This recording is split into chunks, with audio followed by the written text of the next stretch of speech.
tight. Okay, well we got it off the beach, so we won't need that trailer. But I'm gonna have to call Ty up and tell him to get the flatbed down here. Okay. Ty, you come right in down to the beach. We're gonna load this up, put it on the flatbed. So just head right on down where we went off the beach. Okay, how far out are you? Him going and head this way. Okay. Bye. Peter's good reason why he's not rushing over here. He's just unloading the car right now.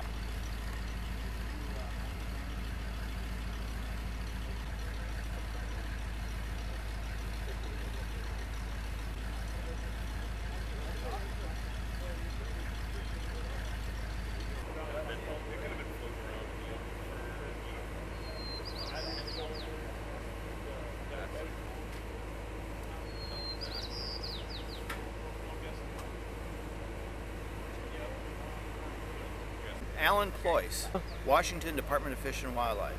I am the Aquatic Invasive Species Coordinator.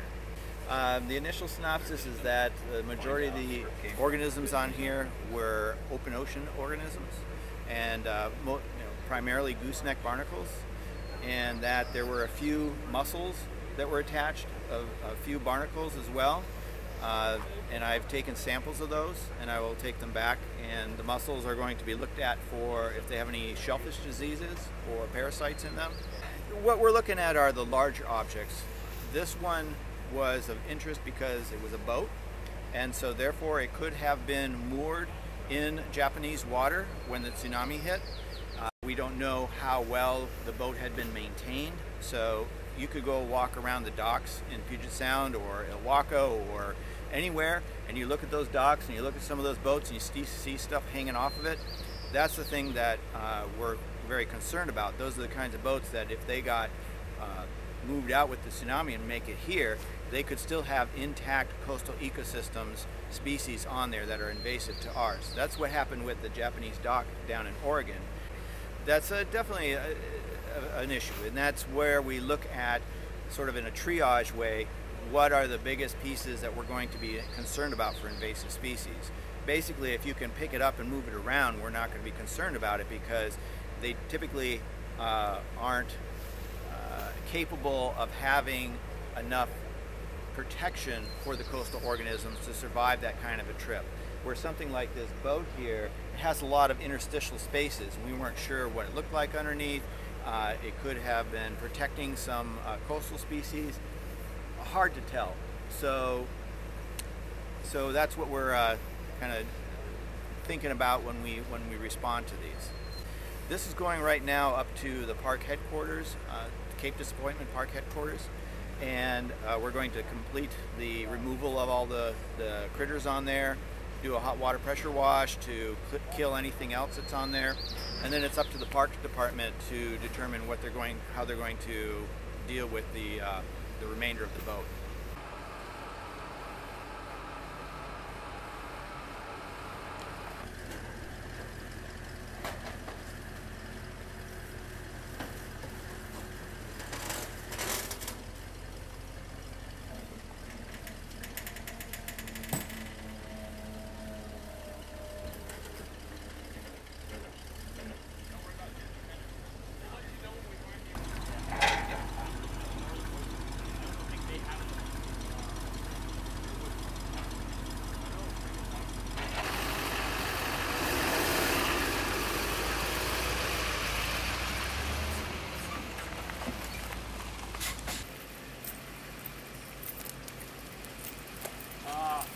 Bring a truck over and lift it up. And taking some samples, and now they're getting it off, just looking at them right now, posing it down.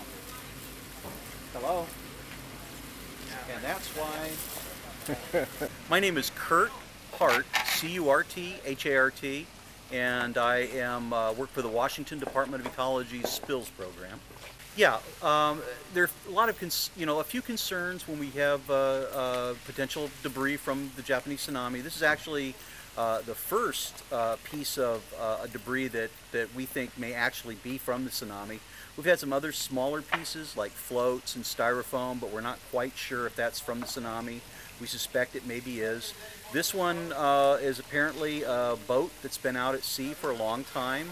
There are some concerns when any kind of potential large item debris like this First one is, could it be radioactive? We don't think it was, but we had Department of Health come out last night and they did a precautionary screen and found that there weren't any background levels for radiation, above normal background.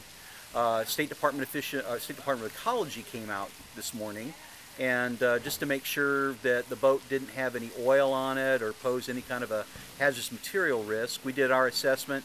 They did find an old outboard battery in the boat, and that was removed, but really there weren't any immediate threats to public health and the environment. And then Fish and Wildlife has been out today to make sure that any potential invasive plant or animal species are addressed, controlled, and eradicated.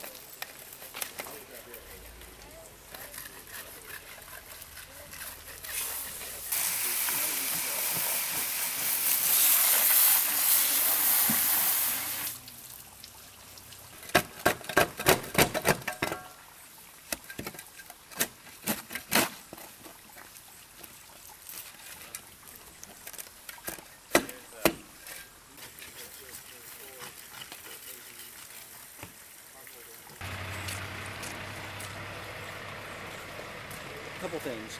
Our folks, that's about all.